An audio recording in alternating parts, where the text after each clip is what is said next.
안녕하세요. 사연을 즐겨 들으시는 청취자 여러분께 인사 한번 시원하게 올려봅니다. 저는 결혼 4년차 주부로 제 나이 30에 결혼에 꼴이 나게 되었습니다. 결혼만 하면 알콩달콩 행복한 신혼의 단맛만 즐길 수 있을 거라고 생각했는데 현실은 조금 다르더라고요. 고부간의 갈등이니 집안 싸움이니 돈 문제니 여러 가지 사연들이 난무하는 이곳에 제 이야기는 조금 색다르게 느껴지실 거라 생각합니다. 저도 저한테 이런 일이 생길 거라고는 생각도 못 했는데요. 아마 제 이야기를 들어보시면 전에 없던 이야기라 재미있으실지도 모르겠네요. 지금 제 생활과 현실에 매우 만족하면서 지내고 있지만 이 과정을 겪기까지 무수히 많은 일이 있었습니다. 그럼 지금부터 이야기를 차근차근 풀어보도록 하겠습니다. 저는 남편이랑 대학교 선후배 사이로 남편이 군대를 갔다 오고 복학을 했을 때 딱 신입생으로 입학을 했어요. 같이 과제도 하고 MT에 가서 술자리 강요를 받을 때 남편이 도와주기로 하고 그러다가 정분이 났고 사귀게 되었습니다. 흔하디 흔한 대학교 CC가 되었는데 사귀면서도 천생연분이라 느꼈던 저희는 사회인이 되어서도 계속해서 만남을 이어가게 되었습니다. 대학 동기들은 웃으면서 최장수 커플이라고 이러다가 결혼까지 하는 거 아니야? 라면서 저희를 두고 이야기를 했습니다. 물론 이대로 천년만년 사귀다 보면 결혼도 하겠지 하는 생각도 있었지만 사실 그때는 결혼에 대한 생각이 둘 다 전혀 없었기에 웃으면서 넘어갔죠. 서로 반쪽이 아님을 의심한 적은 없었어요. 잘 맞아도 모든 게 너무 잘 맞아서 이 사람이 아닌 다른 사람을 생각할 수 없을 정도였으니까요. 제가 남편과 정말 오랜 시간 연애를 하면서 궁금한 게 딱 한 가지 있었습니다. 바로 남편의 여동생이었어요. 여동생이 있다는 이야기는 여러 번 들었는데 오랜 시간 만나면서 단 한 번도 본 적이 없었거든요. 예를 들면 제가 머리핀 같은 걸 사면 옆에서 우리 동생도 좋아할 것 같다면서 하나 더 사기도 하고 제가 뭔가 아기자기한 걸 하고 오면 어디서 샀냐고 물어보고 그랬거든요. 동생이 이런 걸 모으는 것 같다고 하면서요. 맛있는 디저트를 먹으면 괜히 동생 사다 준다고 하나 더 포장해서 집으로 가기도 했고요. 물론 자주 그러진 않았어요. 저랑 오래 만나는 내내 손에 꼽힐 정도로만 했죠. 마치 제가 동생의 존재를 까먹을 때쯤이면 한 번씩 동생의 이야기를 하는 수준이었달까요? 그래서 별로 친한 사이는 아니라고 생각했습니다. 친했으면 저한테 일찌감치 소개를 시켜주지 않았을까요? 그렇게 10년을 알고 지낸 뒤 결혼에 대한 이야기를 하게 되었고 당연한 수순으로 우리는 서로와 평생을 함께하기로 마음을 먹었습니다. 그리고 그제야 드디어 너무나도 궁금했던 여동생을 소개받게 되었습니다. 그런데 정말 상상을 초월하는 여동생이었어요. 어느 부분이 상상을 초월했냐면요. 제 나이가 30이고 남자친구의 나이가 33인데 시누이가 될 사람의 나이가 끽해봐야 고등학생 정도로밖에 보이질 않았거든요. 교복을 단정하게 입고 제 눈치를 슬쩍 살피는 시누이는 정말 어려도 너무 어려 보였습니다. 몇 살이냐고 물어보니까 17살이 됐어요 하는데 그럼 저와 남편이 처음 만났을 때 시누이의 나이가 7살밖에 안 됐다는 거잖아요. 정말 꼬맹이라는 생각이 드니까 너무너무 귀여운 거예요. 솔직히 시누이라고 해서 걱정하긴 했거든요. 요즘 또 시어머니보다 무서운 시누이 이야기가 워낙 많으니까요. 거기다가 저는 외동딸이라서 형제 자매가 있는 집이 어릴 때부터 부러웠거든요. 그래서 어린 여동생 있어서 너무 좋겠다면서 남편을 부러워했어요. 그러면서 신우에게 나랑도 친자매처럼 지내자고 넉살 좋게 굴었습니다. 그러니까 신우가 해맑게 웃으면서 그래도 돼요? 하는데 너무너무 뽀샤시하고 예쁘고 귀여운 거예요. 진짜 제 친동생이었으면 하루 종일 품에 안고 뽀뽀라도 해주고 싶을 정도였어요. 역시 어린 게 최고라는 말이 이래서 있는 건가 싶을 정도로 너무 귀엽고 이쁘다는 말밖에 나오지 않았습니다. 그런데 그런 화기애애한 분위기 속에서도 틈틈이 보이는 뭐랄까 불편하고 어색한 공기 아세요? 그런 게 있더라고요. 제가 빤히 관찰을 해보니까 남편한테 신우가 계속 괜찮아요. 아니에요. 다 좋아요 하면서 존댓말을 쓰고 있더라고요. 원래 남매라는 게 아무리 나이 차이가 나도 티격태격하면서 자라오니 존댓말은 잘 안 하지 않나요? 신우가 꼬박꼬박 남편한테 예의를 차리고 있다는 느낌을 지울 수가 없었습니다. 그래서 제가 은근슬쩍 남편한테 당신 혹시 어릴 때 신우 머리 쥐어박으면서 키웠어? 하니까 아니라고 하더라고요. 그냥 신우랑 나이 차이가 워낙 많이 나고 세대 차이도 있다 보니까 자기를 불편해하는 것 같다고 했어요. 저야 뭐 형제 자매가 없으니까 나이 차이가 저렇게 나면 그럴 수도 있겠다 싶긴 했죠. 막말로 남편이 고등학교 때 사고를 쳤으면 저만한 딸이 있을 수도 있는 거니까요. 오래 만난 세월만큼 결혼 준비는 빠르게 진행이 되었습니다. 이미 서로의 취향이라든지 재정 상황을 다 알고 있었기에 큰 걸림돌이 존재하지 않았거든요. 상견례 자리를 마련하고 양가 부모님들이 다 모인 상황에 당연히 신우도 자리를 차지하게 되었습니다. 신우가 너무 귀여운 게 저와 남편의 상견례 자리인데 신우가 더 긴장을 했더라고요. 이런 자리가 익숙치 않아서 그런 거라는 걸 알지만 너무 귀여웠어요. 그런데 그 순간 신우가 물컵을 잘못 건드려서 쏟고 마른 거예요. 제가 후다닥 티슈를 꺼내주면서 괜찮냐고 물어보는데 갑자기 시모가 신우한테 너는 애가 칠칠 맞게 물을 쏟고 그러니? 하면서 혼을 내는 거예요. 아니, 물을 좀 쏟을 수도 있지. 애한테 왜 저렇게 큰 소리를 치나 싶어서 시모를 빤히 바라보고 있었습니다. 저희 부모님도 예상치 못한 시모의 날선 반응에 많이 놀라신 듯 했어요. 왜냐하면 자기 딸한테도 저러는데 저한테는 저러지 않을 거라는 보장이 없지 않겠어요? 그러니 이 상황 자체가 매우 불편해 보이셨습니다. 근데 시부가 신우 편을 들면서 시모한테 왜 애한테 자꾸 큰 소리를 내냐고 하더라고요. 애가 물을 좀 쏟은 거 가지고 왜 그러냐고 그랬더니 시모가 눈에 쌍심지를 켜면서 지금 자기 앞에서 신우 편드는 거냐고 날석에 이야기를 했어요. 저와 남편은 당황을 할 수밖에 없었죠. 다른 자리도 아니고 상견례 자리인데 시모가 너무 예민하게 반응을 하니까요. 저희 부모님께서 이건 아니다 싶으셨는지 헛기침을 하셨고 번뜩 정신을 차린 시모가 우물쭈물해 하셨습니다. 남편이 그제서야 왜 그러시냐고 좋은 자리에서 큰 소리 내지 말라고 하시니까 시모도 죄송하다고 저희 부모님께 양해를 구했습니다. 제가 좀 실수하는 게 잦아서 혼을 내면서 키웠더니 자기도 모르게 그랬다고 사과를 하시는데 사과 같지도 않더라고요. 우리 엄마가 아직 어리니까 그럴 수도 있지 않냐고 이야기를 하면서 은근히 뼈가 있는 말을 던지셨습니다. 우리 딸도 칠칠 맞은 면이 있는데 사부인 마음에 안 드실까봐 걱정이라고요. 그러니 시모가 화들짝 놀래면서 손사래를 막 치더라고요. 어우, 아니에요.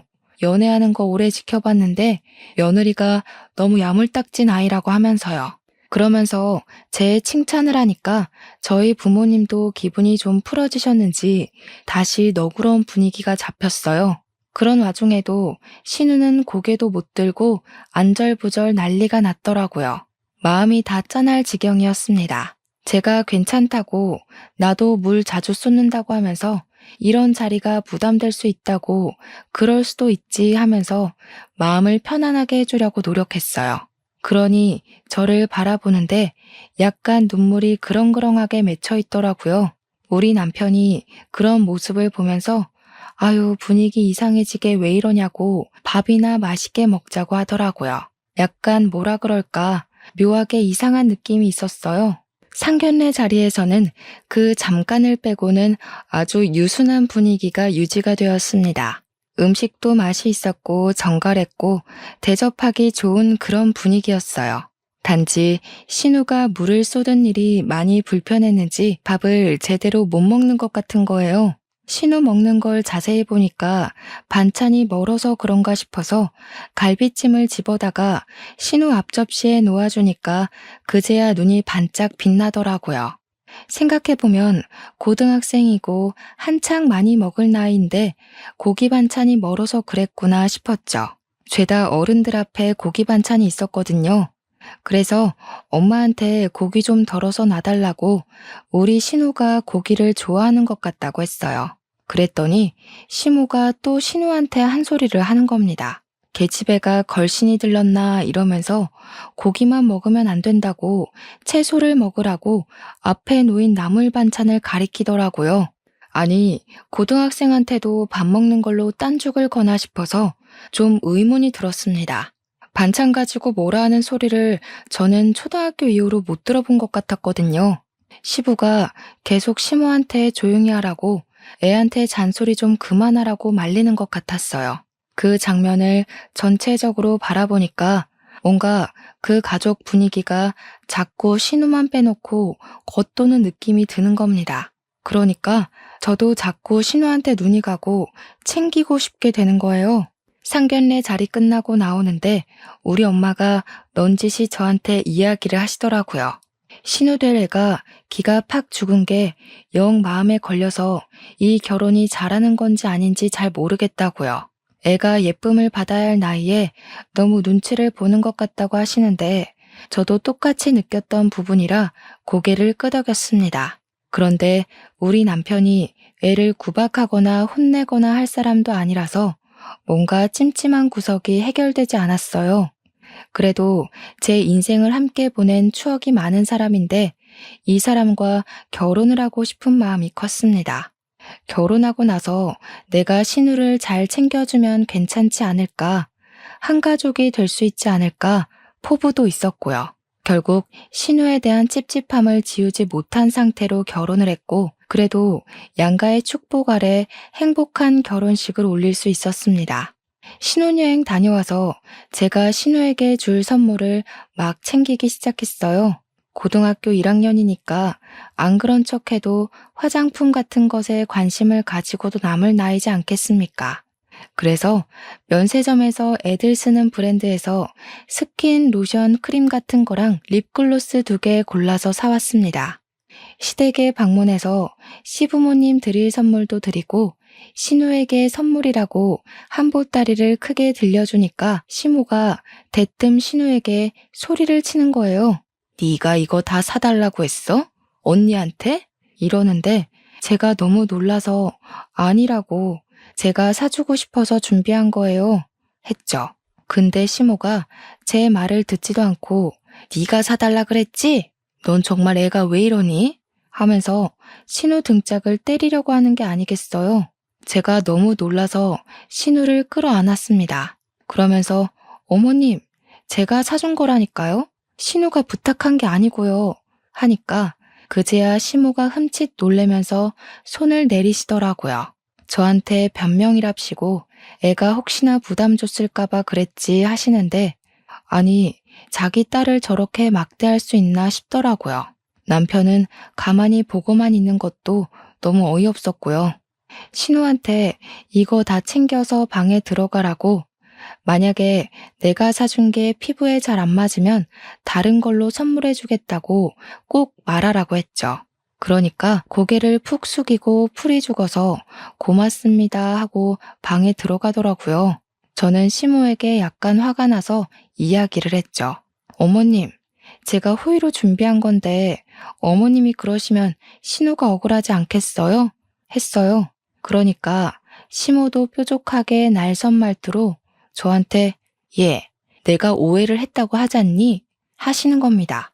신우 나이도 어린데 도대체 늦둥이를 낳아놓고서는 왜 저러는지 모르겠더라고요. 물론 우리 시부가 신우 편을 들어주는 것 같긴 했지만 직업이 의사라서 늘 일이 바쁘셨거든요. 그러다 보니 시부가 집에 없는 시간이 훨씬 길었고 편 들어줄 사람이 없는 거죠. 남편은 방관자고 시모는 신우 구박하고 남편이 물론 시모가 돌을 지나치게 굴면 가운데서 말리긴 하는 것 같지만 제 입장에서는 시원치 않은 일이었어요. 결혼하고 3개월쯤 지났을 때 저희에게 아주 축하받을 일이 생겼습니다. 제가 바로 임신을 하게 된 것이었어요. 그런데 임신이라는 게 이렇게 힘든 일인지 정말 상상도 못했던 거 있죠? 세상 모든 어머님들 정말 존경합니다. 임신을 하고 나니까 정말 입덧이라는 게 상상을 초월하는 일이었습니다. 세상이 이런 일을 다 겪으면서 아이를 낳는 건 줄 몰랐어요. 드라마나 영화에서 보면 입을 막고 화장실로 달려가는 모습이 상당히 초연했는데 제가 겪으니까 그게 아니더라고요. 머리가 핑핑 돌고 속이 진짜 뱃멀미 하는 것처럼 뒤집어졌는데 제가 유난스럽게 입덧을 하기도 했지만 죽는 줄 알았습니다. 시댁에 놀러를 갔는데 현관 입구에서부터 음식 냄새가 나기 시작하니까 미치겠더라고요. 그래서 인사도 못 드리고 화장실로 달려가서 토하기 시작했습니다. 먹은 게 없으니까 나올 것도 없어서 대충 샤워기로 물 청소를 하고는 거실 소파에 들어 누워서 쉬고 있었어요. 제가 워낙 입덧을 심하게 하는 걸 가족들 전부 알고 있었기에 제가 쉬는 걸 아무도 방해하지 않았습니다. 그런데 시모가 신우를 부르더니 화장실 청소를 하라고 하는 게 아니겠어요. 그래서 제가 어머님, 제가 물 청소하고 나왔어요. 죄송해요. 하니까 저한테 시모가 왜 화장실 청소를 하고 그러냐고 타박을 하는 겁니다. 얘 시키면 되는데 왜 그걸 임신한 네가 하고 있니? 하는데 뭔가 이상하지 않으세요? 얘 시키면 되는데라니. 저는 이게 무슨 상황인가 싶어서 네? 하고 아무 소리도 못하고 있는데 신우가 엄청 익숙하다는 듯이 화장실에 들어가서 소를 드는 거예요. 제가 놀래가지고 무슨 힘이 있었는지 신우한테 달려가서 말리기 시작했어요. 아니 신우, 내가 했어. 청소 안 해도 돼. 아니면 내가 할게. 제발 나와봐. 하면서 애원을 했죠. 너무 부끄럽잖아요. 토는 제가 했는데. 그리고 제가 이미 물 청소까지 다 했는데 왜 신우가 화장실 청소를 해야 하는 건지. 그랬더니 시모가 저를 탁 막아서더니 임신했는데 뭘 하겠다고 그러면서 소파로 질질 끌고 가는 겁니다. 우리 며느리는 뱃속의 아기만 생각하고 푹 쉬고 있어 하는데 제 마음이 편할 리가 없잖아요. 너무 부담스럽고 불편하고 진짜 신우한테 미안해 죽겠더라고요. 안절부절 난리가 난 상태에서 신우가 청소를 끝냈는지 땀이 범벅이 되어서 방으로 들어가더라고요. 그래서 제가 방으로 따라 들어가서 신우한테 미안하다고 계속 사과를 했어요. 그러니까 신우가 아니라고 괜찮다고 하면서 겸연쩍게 웃는데 속이 상하더라고요. 그래서 신우한테 용돈을 주니까 한사코 안 받겠다고 거절을 하는데 제가 안 받으면 너무 부끄러울 것 같다고 제발 받아달라고 했죠. 10만 원을 용돈으로 주니까 애가 또 말갛게 웃으면서 고맙다고 인사를 하는 겁니다. 이렇게 착한 애를 왜 자꾸 구박을 하는지 싶어서 마음이 너무 무겁고 한편으로는 짠하고 걸리더라고요. 어영부영 시댁에서 밥까지 먹고 물론 저는 거의 먹지 못해서 오렌지 주스만 마셨지만 집으로 돌아와서 남편에게 물어보았습니다. 늦둥이 동생 예뻐만 해도 모자랄 시간에 왜 이렇게 애를 구박하는 거냐고 했어요. 시모가 아까 화장실 청소시킬 때는 너무 놀라서 할 말을 잃었다고 불편하다고 솔직하게 이야기를 했죠. 그러니까 남편이 저한테 그냥 내버려 두라고 엄마가 스트레스를 많이 받아서 그래 이러는 겁니다. 아니 스트레스를 받는다고 그 어린 딸한테 구박과 핍박을 주는 게 말이나 되는 소리인가요? 그거야말로 아이에게 큰 잘못을 저지르고 있는 거나 마찬가지죠. 어른이라고 갑질하는 거 아닙니까? 그 말 자체가 신우를 동네 북으로 인정하는 것과 같은 의미라고 느껴져서 남편한테 너무나도 큰 실망을 하게 되었습니다. 그래도 지 동생인데 어떻게 그 어린 동생 편을 들어줄 생각도 없이 저런 말을 하나 싶었죠. 저는 그날 큰 결심을 했습니다. 제가 바로 신우의 든든한 방패막이가 되어주어야겠다고요. 뱃속에 아이 성별이 나올 때쯤 저는 입덧이 완벽하게 끝났습니다. 그런데 입덧이 끝이 나고 나니까 또 다른 문제가 생기더라고요. 바로 먹고 싶은 게 끝도 없이 계속해서 생긴다는 것이었습니다. 갑자기 상큼한 귤이 당기질 않나, 달달한 멜론이 생각나지 않나, 제철 과일이 아닌 것들이 자꾸만 먹고 싶어 미치겠더라고요. 특히 야밤에 야식이 당길 때는 이걸 먹어도 되나 싶을 정도로 매운 것만 찾게 되었어요. 그날도 어김없이 닭발이 너무너무 먹고 싶은 날이었는데 남편은 회식 때문에 늦는다고 했고 시부모도 때마침 부부 동반 모임이 있다고 했어요. 그래서 이때다 싶어서 신우에게 연락을 했습니다. 신우, 혹시 닭발 좋아해? 하니까 엄청 좋아한다고 하더라고요. 매콤하고 달콤한 그 국물에 주먹밥 찍어 먹으면 기가 막히겠다. 이런 이야기를 하다가 같이 먹으러 가자고 했어요. 그러니까 신우가 눈물을 흘리는 이모티콘을 보내면서 시험 기간이라 집에서 공부를 해야 된다고 하더라고요. 그래서 저는 퇴근을 하자마자 유명한 닭발 맛집에 들러서 포장을 했고 그 길로 시댁으로 달려갔습니다. 신우랑 나눠 먹으려고 한 거죠. 집에 아무도 없겠다. 저녁으로 닭발 먹으면 딱이겠다 싶은 마음이었습니다. 제가 닭발 포장해왔다고 문 열어달라고 초인종을 누르니까 신우가 무척 놀란 얼굴을 하면서도 반겨주었습니다. 그래서 둘이 거실에서 TV를 틀어놓고 닭발을 뜯으면서 이런저런 이야기를 하고 있었어요. 문득 궁금해지더라고요. 제가 닭발을 포장해가지 않았으면 우리 신우는 뭘 먹고 있었을까 하는 그런 별거 아닌 질문을 했죠. 그랬더니 신우가 우물쭈물해하면서 그냥 집에서 밥 해 먹었을 거라고 하더라고요. 시모가 뭐라도 해놓고 갔나, 안 먹으면 혼나는 거 아닌가 싶어서 뭐 해주시고 갔는데 신우 고기 좋아한다며 고기 반찬 있는 거 아니야? 했죠. 그러니까 신우가 그냥 집에 김치 있으니까 밥에 물 말아서 김치랑 먹으려고 한 거예요. 순간 진짜 머리가 띵 하고 울리더라고요. 고등학생인 애한테 김치 반찬 덜렁 하나가 무슨 소리입니까? 도대체 한창 잘 먹을 나이에 맛있는 게 뭔지 다 알고 있는 입맛일 텐데 거기다가 공부하려면 속이 얼마나 든든해야겠어요. 물에 밥을 말아서 김치랑 먹으려고 했다니 저는 살면서 단 한 번도 그렇게 먹어본 적이 없었단 말이에요. 그래서 너무 안쓰러워서 신우 먹고 싶은 거 있으면 나한테 말을 하라고, 내가 사주겠다고, 돈 많이 번다고 일부러 더 밝게 이야기를 했어요. 그러니까 신우가 또 씩 웃는데 너무 예쁜데 너무 안쓰럽더라고요.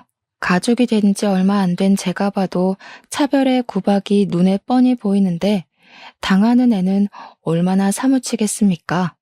하루 이틀도 아니고 평생을 이렇게 살아온 것 같은데 그러니까 익숙하게 시키는 일을 다 하고 있겠죠. 거기다가 남편이 저와 결혼하면서 신혼집에 나와 살기 시작했으니까 그나마 의지할 오빠마저도 없는 거 아니겠어요? 물론 오빠라고 편을 내내 들어주는 것도 아니긴 했지만요. 시부가 병원 일로 바쁜 걸 뻔히 아니까 시모랑 둘이 있는 시간이 대부분일 텐데 너무너무 마음에 걸리더라고요.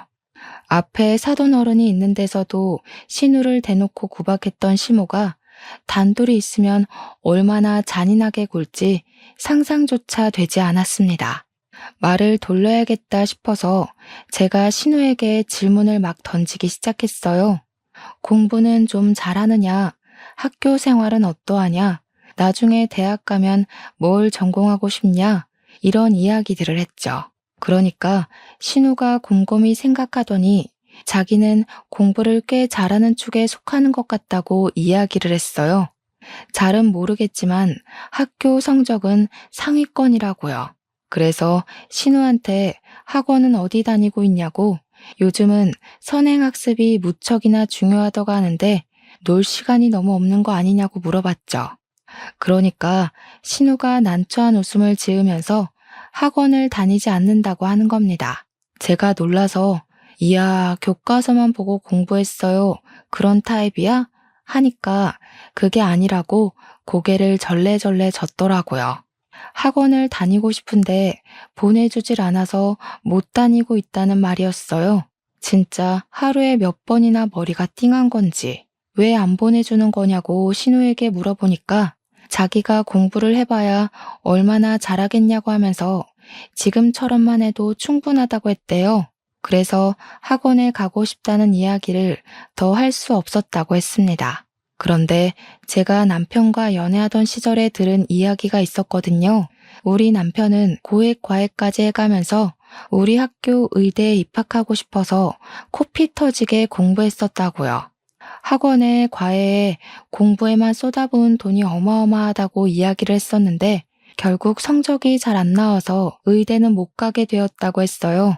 그런데 신우는 자기 입으로 공부를 곧잘하는 것 같다고 하는 거 보면 꽤 성적이 잘 나온다는 소린데 학원은 꿈도 못 꾼다고 하니까 이상하잖아요. 잘하는 아이일수록 더욱 푸시를 해줘서 좋은 성적을 유지할 수 있게 도와주어야 하는 거 아닌가요? 그래서 신우에게 제가 물어보았습니다. 혹시 학원에 다니고 싶은 마음이 있냐고요? 그러니까 친한 친구들이 전부 학원에 다니기도 하고 풀고 있는 문제집을 보면 탐이 난다고 하더라고요. 그래서 제가 신우에게 내가 보내줄까? 하고 물어보니까 애가 난생 처음 저한테 단박에 진짜요? 하고 물어보는 거예요. 그동안 제가 뭘 사줘도 조용히 고맙습니다 하던 신우가 그런 반응을 하니까 말을 꺼내길 잘했다는 생각이 들었죠.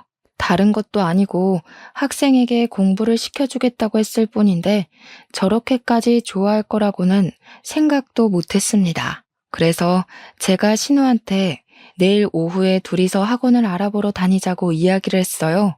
제가 등록을 해주겠다고. 매월 학원비를 입금하겠다고 하니까 친구들이 많이 다니는 종합학원이 있다고 이야기를 하더라고요. 오죽 다니고 싶었으면 미리 알아보기까지 했을까 싶어서 내일 저녁에 퇴근하면 학원 앞에서 보자고 했습니다. 다음날 퇴근하자마자 신우와 만나서 종합학원을 딱 들어갔는데 학원비가 생각보다 만만치 않더라고요. 그래도 뭐 남편하고 둘이 벌면서 못 내줄 형편은 아니었기 때문에 상관없겠다 싶어서 테스트를 보자고 했어요. 반이 여러 개로 나누어져 있기 때문에 테스트를 봐야 자기 수준에 맞는 클래스에 들어갈 수 있다고 하더라고요. 신우가 문제를 푸는 동안 저는 학원 이곳저곳을 구경하고 있었죠. 테스트를 보고 학원 선생님이 신우와 저를 붙잡고 상담을 하기 시작하는데 너무나도 놀라워하는 거예요. 저한테 혹시 아이가 과외를 받고 있나요? 하시는데 저는 아닌데요 하고 대답을 했죠. 신우 성적이 너무 좋아서 일반 반이 아니라 특목고 아이들이 있는 반으로 들어가도 되겠다고 하시는 겁니다. 저도 특목고가 얼마나 대단한지 알고 있었으니까 신우를 보면서 아니 그냥 대충 상위권이라며 하고 물어보니까 신우가 그냥 해실거리면서 웃더라고요. 우리 신우가 똑똑하다고 하니까 저도 신이 나서 막 천재냐고 장난을 치면서 어디 반이든 좋으니까 신우를 위한 반으로 넣어달라고 했어요. 이왕 학원 다니기 시작한 거 제대로 공부해서 좋은 대학 가자고 했죠. 솔직히 공부도 잘하는데 해외 아이비리그 같은 거 도전해보면 좋잖아요. 떨어져도 경험이 될 수 있으니까요. 시부가 의사이고 집에 돈도 꽤 있는데 애 등록금 하나 못 내주겠나 싶고 거기다가 늦둥이 딸인데 당연히 해줘야죠. 그러고 나서 신우를 시댁까지 잘 데려다주고 저는 집으로 돌아왔습니다. 남편이 퇴근이 많이 늦었네? 하고 물어보길래 사실은 신우를 만나고 왔다고 이야기를 했어요. 신우가 공부 잘하는 거 알고 있었냐고 물어보니까 남편이 의외라는 듯이 걔가 공부를 잘해? 이러는 겁니다. 제가 혀를 쯧쯧 소리가 나게 차면서 동생한테 관심을 좀 가지라고 했어요. 막둥이 동생 예뻐할 줄도 모르고 공부 잘하는 것도 모르냐면서 학원은 왜 안 보내주냐고 타박을 했죠. 그러니까 남편이 더 놀래면서 아니, 그 나이에 학원을 안 다닌다고? 하는 겁니다. 요즘 애들 다 학원 다녀야 하지 않아? 그래야 성적도 오르고 하잖아. 나는 그 나이에 과외를 몇 개를 했는데. 이러더라고요. 진짜 누가 누구 보고 할 소린지. 지 동생이 어떻게 공부하고 있는지도 모르고 답답했습니다. 그래서 제가 딱 잘라서 이야기를 했습니다. 내가 학원 보내주기로 했다고요. 매달 학원비도 내가 내줄 거라고 하니까 남편이 놀래더라고요. 남편한테 아무리 늦둥이 동생이라서 관심 없을지 몰라도 오빠가 되어서 그런 건 알아서 챙겨줘야 하는 거 아니냐고 했어요. 시모한테 구박받는 것도 불쌍해 죽겠다고 당신은 고액과외 받았다면서 신우는 학원 한 번 안 다니고 특목고 다니는 애들이랑 같은 수준으로 공부한다 했습니다. 미리미리 알아서 학원 보내고 특목고 준비했으면 아이비리그도 충분히 갈 수 있는 상황이지 않았겠냐고 했죠. 그랬더니 남편이 완전 풀이 죽어서 전혀 몰랐다고 부모님한테 들은 게 하나도 없다는 거예요. 저는 버럭했죠. 저라고 시부모님한테 들었겠냐고요. 신우한테 물어보니까 바로바로 이야기 나오더라. 애한테 관심을 좀 가지고 잘해주라고 했어요. 신우도 아직 앤데 주눅 들어서 그러는 게 얼마나 불쌍하냐고요. 고작 고등학교 1학년인데 남편도 멋쩍어 하더라고요. 그런데 사달은 다른 데서 터지기 시작했습니다. 학원을 보낸 지 한 달쯤 다 되어서 학원에서 연락이 온 겁니다. 당연히 다음 달 등록금 때문인 줄 알았는데 신우가 학원을 일주일째 나오지 않고 있다고 그만두는 거냐고 물어보더라고요. 보호자 연락처에 제 전화번호를 적어놔서 저한테 연락이 온 것 같았어요. 혹시 신우가 어디 아프기라도 한 건 아닌가 싶어서 남편이랑 퇴근하고 바로 시댁으로 갔어요. 시모가 웬일이냐고 하시길래 신우 어디 아프냐고 물어보고 방문을 열었더니 방에서 공부를 하고 있더라고요. 아픈 기색은 없는데 표정이 되게 안 좋아 보이길래 무슨 일 있냐고 물었더니 시모가 저한테 그러더라고요. 애한테 괜한 헛바람 넣지 말라고요. 무슨 헛바람이요? 하고 물어보니까 애를 왜 학원에 보내주냐는 겁니다. 이게 무슨 소리인가 싶었네요. 아니, 신우가 공부도 잘하고 욕심도 있으니까 당연히 보내줘야죠. 시부모님이 챙겨주질 않으니까 제가 한 건데요. 여자가 공부해서 어디다 쓰니? 저는 그 말을 듣자마자 정말 어이가 없었습니다. 저도 남편이랑 같은 대학 나와서 시시하다가 결혼을 한 건데 이게 무슨 소리인가 싶었죠. 그때 마침 골이 아프다는 표정을 하고 시부가 방에서 나와서 한숨을 푹 내쉬며 상황을 파악하셨어요. 제가 씩씩거리면서 시모한테 이야기를 했죠. 딸한테 너무하신 거 아니에요?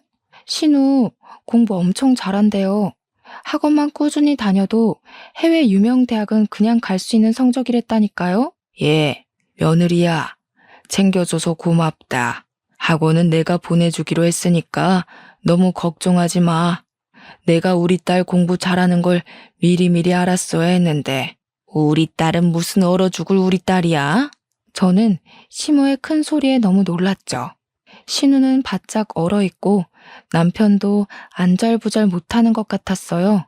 순간 시모가 어디서 그런 큰 소리가 나오는지 시부한테 막 쏘아대기 시작했어요. 당신 닮아서 머리가 좋아 아주 좋겠어. 어?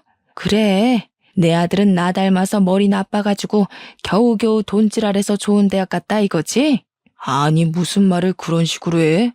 내가 그렇게 폄하한 적 있어? 저는 이게 전부 무슨 소리인지 이해를 할 수가 없어서 눈알만 굴리고 있었습니다. 남편은 한숨만 쉬고 신우는 손을 벌벌 떨고 있길래 제가 가서 신우 손을 꼭 잡아주었어요. 그랬더니 시모가 그 꼴도 보기가 싫었는지 신우를 표독스럽게 바라보면서 이야기를 하더라고요. 내가 전혀 꼴도 보기 싫다고 했잖아. 순간 저한테 하는 소리인가? 하고 있었는데 옆에서 신우가 눈물을 뚝뚝 흘리더라고요. 시부는 애 앞에서 무슨 소리를 하는 거냐고 시무를 타박하고 있었고요. 시모는 이성을 잃은 사람처럼 신우를 향해 소리를 지르고 난리를 쳤어요. 당장 내 눈앞에서 사라지라고. 꼴도 보기 싫어. 같은 공간에 있는 것도 싫어. 내가 쟤 볼 때마다 당신이랑 붙어먹은 그년이 생각나서 돌아버릴 것 같아. 애 듣는데 무슨 소리를 하냐고요. 엄마, 제발 그만 좀 하세요. 너까지도 지금 제 편드니? 이 집안에 내 편은 없는 거야? 저는 가족 싸움으로 번진 모습에 놀라서 일단 시모도 남편도 시부도 진정을 하시라고 말리기 시작했습니다. 제가 나서서 일단락을 시키자 시모가 갑자기 엉엉 통곡을 하면서 도저히 못 살겠다면서 이 집구석 너무 싫다고 나가버렸어요. 저는 남편에게 따라 나가보라고 시키고 신우에게 그만 울고 진정하라며 달래고 있었습니다. 대충 짐작컨대 제가 생각하는 그런 일이 아니길 바라고 있었죠. 엉망스럽기 그지없는 시부가 술을 꺼내오시더니 콸콸 컵에 따르시더라고요. 신우한테 가서 자라고 방에 들어가라고 한 뒤 시부 앞에 앉아서 저도 술 한 잔 달라고 했습니다. 시부는 술을 주시면서 저에게 모든 이야기를 해주셨어요. 너무나도 충격적이었지만 시모가 왜 화를 내는지 알 것 같더라고요. 신우는 시부가 밖에서 바람을 피워 낳아온 자식이었던 겁니다. 한마디로 남편이랑은 이복남매였던 거였어요. 신우네 친모는 신우를 낳다가 잘못되어서 하늘나라에 가게 되었고 시부는 차마 자기 핏줄을 고아원에 보낼 수가 없어서 입적으로 시켰다고 자기가 죄인이라고 하더군요. 그때 때마침 남편이 돌아왔더라고요. 시모는 호텔에 모시고 왔다고 하면서 저한테 집에 가자고 피곤한 듯이 이야기를 했어요. 시부의 이야기를 다 듣고 나서야 신우가 왜 그렇게 집에서 눈치를 봐야 했는지, 남편이랑 왜 이렇게 대면대면한지 알게 되었죠. 저는 시부에게 제 속마음을 모두 이야기했습니다. 아버님이 죄인 맞네요. 신우를 낳아서 딸로 키우기로 했으면 울타리가 든든하게 되어줘야 하지 않겠어요? 아버님도 어머님도 제 남편까지 모두 저 어린애가 무슨 죄가 있다고 저렇게 눈치를 보면서 살게 만들어요? 제가 이런 이야기를 할 줄 몰랐는지 남편도 시부도 무척 놀란 얼굴로 저를 바라보았습니다. 본인이 내가 죄인이야 하는 거랑 남이 너는 죄인이야 하는 거랑은 또 다른 느낌이니까요. 시부가 아무 말도 못하고 술만 들이키고 있더라고요. 그래서 제 할 말은 끝까지 해야겠다 싶었습니다. 공부도 엄청 잘하던데 남편이 의대 못 갔는데 신우가 의사라도 될까봐 어머님이 공부 안 시키려고 하는 거죠? 아까 어머님이 그러더라고요. 여자가 공부해서 어디다 쓰냐요? 저도 남편이랑 같은 대학 나온 건데. 그 생각은 차마 안 하셨나 봐요. 둘 다 꿀먹은 벙어리처럼 가만히 있으니까 제 속이 더 답답하더라고요. 여기에 신우를 두고 가봐야 어차피 신우의 삶은 달라질 게 없다고 생각했어요. 남편이 저에게 신우가 이복 동생인 걸 숨긴 것도 괘씸했고 지금 아니면 제가 신우를 빼올 수 없겠다는 마음이 들더라고요. 아무 소리 못하고 제 눈치를 보는 두 남자에게 당당하게 말했습니다. 여기서 신우 눈치 보고 구박받게 만들 거면 그냥 제가 데리고 가서 살게요. 아니, 그게 무슨 소리야? 나랑 상의도 없이? 상의? 당신도 방관자야. 동생이 구박받고 눈치 보고 힘들어할 때 피가 반이라도 섞였으면 오빠가 나서서 막아줬어야지. 도대체 몇 년을 나 몰라라 이러고 산 거야? 아버님도 그래요. 똑같은 사람들이 아주. 내가 신우 데리고 갈 테니까 생활비만 보태주세요. 애 공부시킬 돈은 있죠? 그러니까 그제야 시부가 마지못해 알겠다고 고개를 끄덕이셨습니다. 저는 신우 보고 들어가서 자라고 했지만 신우가 잠을 자고 있지 않다는 걸 알고 있었어요. 이 분위기에서 어떻게 잠을 잘 수 있겠습니까? 신우 방 문을 벌컥 열고 일어나 보라고 했더니 애가 훌쩍거리면서 마지못해 일어나더라고요. 신우 보고 당장 짐 싸라고 학교 책가방이랑 교복도 싸고 당장 며칠 동안 필요한 물건을 준비하라고 했어요. 나머지 물건은 내가 쉬는 날 옮겨줄 테니까 걱정 말고 짐 싸라고 하니까 남편이 슬쩍 와서 진짜로? 이러더라고요. 이 사람이 진짜 내가 무슨 빈말하는 줄 아나 싶어서 소리를 질렀습니다. 우리 집에 남는 방이 없어 뭐가 없어. 여기서 이러고 사는 게 신우한테 행복한 일이라고 생각해? 신우 입장에서는 차라리 고아원에 들어가 사는 게 낫겠다고 생각했을지도 몰라. 네가 오빠냐? 어? 신우, 멍하니 있지 말고 당장 짐 싸. 나랑 가. 그러니까 신우가 헐레벌떡 짐을 막 챙기더라고요. 짐을 챙기는 걸 보고 시부도 충격을 받은 듯 했습니다. 그동안 순종적으로 굴었던 신우였으니까요. 싫다는 소리 한 번도 하지 않고요. 그러더니 짐을 잘 챙겼는지 시부한테 꾸벅 인사를 하고 내 손을 잡더라고요. 그 손길에 눈물이 날 것 같았습니다. 그거 보고 우리 남편도 아무 소리 못하고 신우한테 같이 가자고 하더라고요. 우리 집에 도착해서 제가 신우가 쓸 방을 내어주고 침구를 꺼내주었어요. 침대가 필요하면 사주겠다고 하니 시댁에 있는 거 들고 오면 된다고 하더라고요. 딱 봐도 낡은 침대였는데 새 거 사주겠다고 했습니다. 필요한 생필품도 일단 사다 주겠다고 이야기해보라고 했더니 당장 필요한 건 다 들고 왔다면서 주섬주섬 짐을 풀더라고요. 글쎄 제가 신혼여행 갔다가 사다 준 화장품을 그대로 들고 온 거예요. 열어보니까 아직 반이나 남았더라고요. 사주는 사람이 없으니까 그동안 그걸 아껴서 발랐던 거예요. 그게 언제적 사준 건데 제가 마음이 짠해서 신우한테 팍팍 쓰라고 다 써야 또 새 거 살 거 아니냐고 하니까 애가 울면서 웃더라고요. 남편도 그런 모습을 보고 반성을 한 건지 신우한테 그동안 무심해서 미안하다고 했어요. 신우에게 앞으로 집은 여기라고 생각하면서 살라고 했어요. 학교가 좀 멀어진 게 흠이긴 했는데 제가 출근길에 태워다 주겠다고 하니까 남편이 그러지 말래요. 제 회사가 신우 학교를 들렸다 가면 돌아가야 했거든요. 남편이 가는 길에 자기가 내려주면 된다고 신우 보고 같이 가자고 하더라고요. 앞으로 구박도 안 하고 학원도 보내주겠다고 등록도 내일 당장 하자고 했습니다. 그렇게 모든 일이 잘 풀려가고 있는 줄 알았는데 시무는 끝까지 복병이었습니다. 며칠 뒤에 퇴근하고 가니까 시무가 집 앞에서 기다리고 있더라고요. 신우가 무서웠는지 끝까지 집 문을 열어주지 않은 것이었어요. 제가 여기는 왜 오셨냐고 물으니 시무가 저를 째려보면서 전현 데리고 가려고 왔다는 거예요. 제가 바로 시부와 남편한테 빨리 집으로 오라고 연락을 보냈습니다. 남편이야 퇴근길이었으니 10분이면 도착할 것 같았고 시부가 빨리 집으로 와주길 기다렸어요. 언제까지 집 앞에 서 있을 수 없어서 한숨을 쉬며 문을 열었고 문을 열자마자 시무가 집으로 달려들어와서 신우 머리채를 확 휘어잡는 겁니다.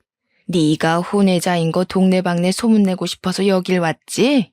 저는 머리채를 잡는 시무를 말리기 위해 시무의 등짝을 때리면서 말렸고 신우를 제 등 위로 숨기고 소리를 질렀습니다. 왜 애를 구박하냐고, 신우가 뭘 잘못했다고 이러냐고요. 네가 내 마음을 뭘 안다고 제 편을 들어?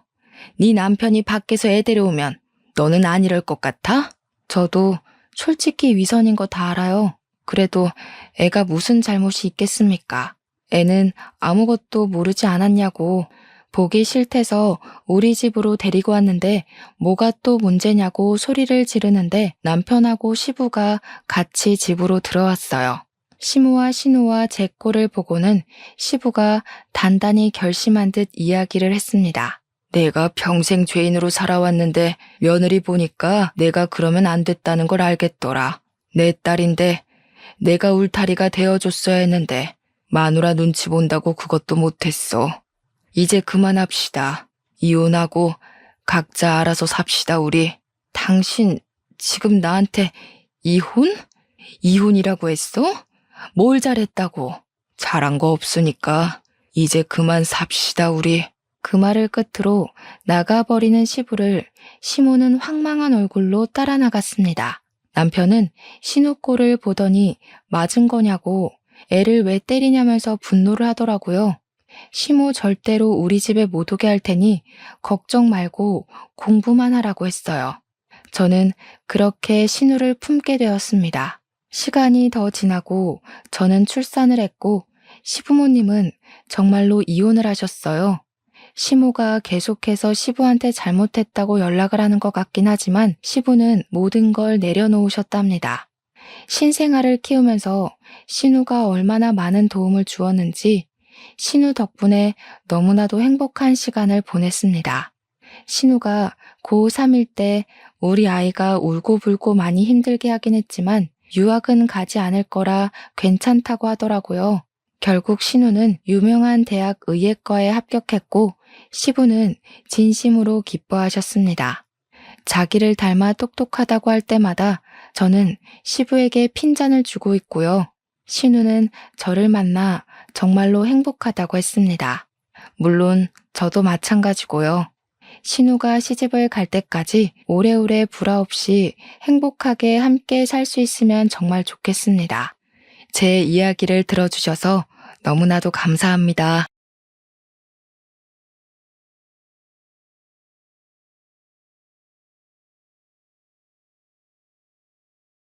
안녕하세요. 사연을 남기는 게 처음이라 참 떨리네요. 그래도 제가 겪은 무섭고 황당한 일을 여러분과 공유하고 싶어서 용기를 내어 글을 남기기로 했습니다. 저는 프리랜서로 일러스트를 그리는 30대 평범한 대한민국 여성입니다. 제가 겪은 사연은 어쩌면 주위에서 쉽게 겪기 힘들면서도 누구나 겪을 수 있는 일인 것 같다는 생각이 들어서 사연을 올리게 되었어요. 저는 고등학교 이후로 부모님과 떨어져 지냈습니다. 시골에 외할머니가 혼자서 지내셨는데 노환으로 거동이 불편해지시면서 엄마와 아빠가 할머니를 모시게 되었거든요. 처음에는 우리 집으로 모시려고 했는데 할머니가 도시는 불편하시다고 됐다고 하셨습니다. 그렇다고 양로원이나 요양원으로 모시기에는 그때 당시에 부모님께서 좀 그러셨나 봐요. 아빠는 시골에서 한번 살아보고 싶었다며 엄마의 고향으로 귀농을 하시게 되었어요. 할머니가 살아계실 때는 실제로 농사도 짓고 할머니 댁에 사셨는데 할머니는 엄마 아빠가 내려가신 지 3년도 안 되어서 돌아가셨습니다. 부모님께서는 할머니가 돌아가셨어도 집으로 돌아오지 않으셨어요. 그 지역에 터를 잡고 작은 건물을 사셔서 카페를 오픈하셨어요. 아빠는 평생을 복잡한 도시에서 살다 보니 이렇게 조금 여유 있는 곳에서 여생을 보내고 싶다고 하시더라고요. 이곳에 살다 보니 정도 많이 들고 사람들과 어울려 지내는 게 참 좋으시고 저보고 혼자 지내도 괜찮냐고 물어보셨어요. 저는 고등학교를 졸업한 성인이었고 그때 당시에는 대학 생활에 푹 빠져 있어 부모님의 빈자리를 느끼지 못하고 살았었기에 아빠에게 괜찮다고 했습니다. 오히려 밤늦게 들어와도 구박할 사람이 없어서 더 좋아했던 기억까지 있는 것 같아요. 그렇게 대학을 졸업하고 저는 디자인 회사에 입사해서 일러스트 작가로 일을 하게 되었습니다. 일하면서 그곳에서 같은 일을 하는 남자친구를 만나 사랑도 하며 평범하게 지내고 있었죠. 그때까지는 평탄하고 순탄하게 지냈던 것 같아요. 큰일 한 번 없고 큰 사고도 없이 말이죠. 그런데 그 남자친구가 다른 여자랑 사귀면서 환승 이별을 하는 게 아니겠어요?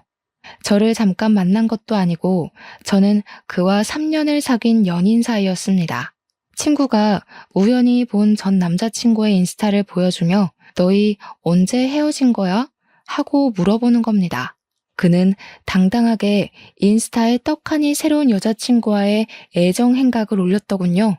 친구 덕분에 전 남자친구가 저와 헤어지고 일주일도 안 돼서 다른 여자를 사귄다는 것을 알게 되었습니다.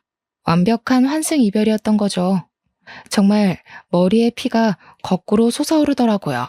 제가 이제껏 그를 사랑한 3년의 시간들이 다 허무하고 무너져 내리는 느낌이었어요.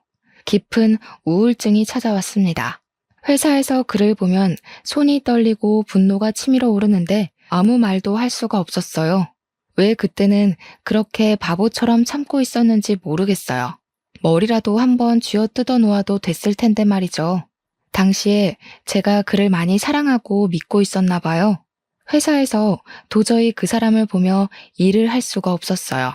그래도 입에 풀칠은 해야 하는 상황이니 회사를 그만둘 수가 없어서 회사에 재택근무를 신청하고 부모님이 계시는 시골로 내려갔어요.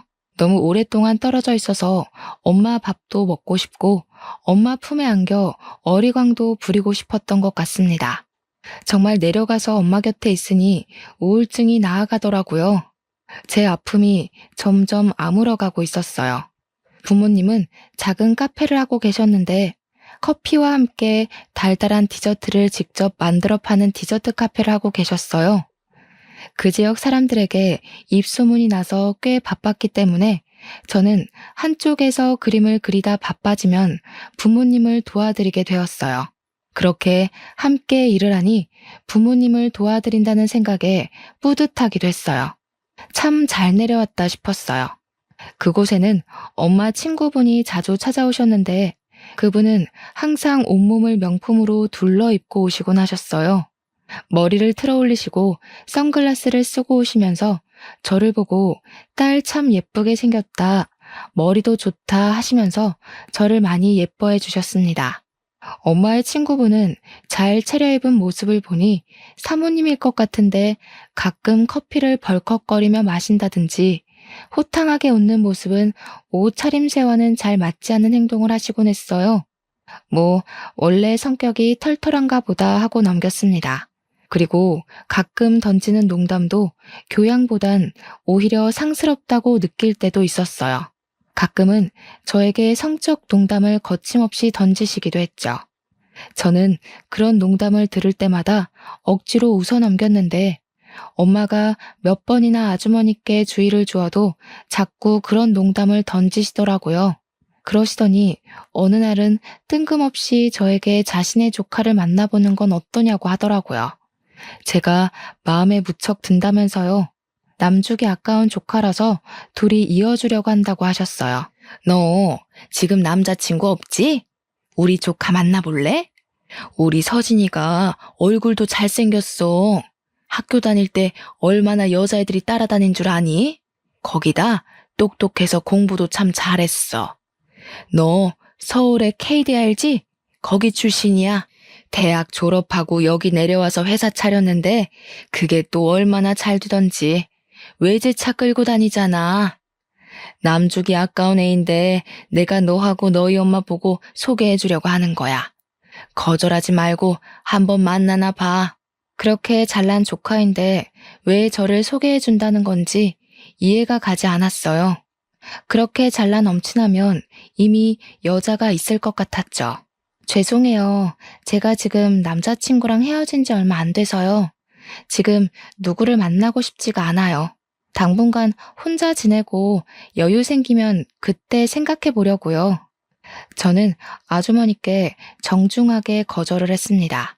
그래도 물러서지 않으시더라고요. 저에게 계속 조카를 만나보라고 설득을 하시는 겁니다. 무슨 젊은 애가 그렇게 순정을 지키고 그러니?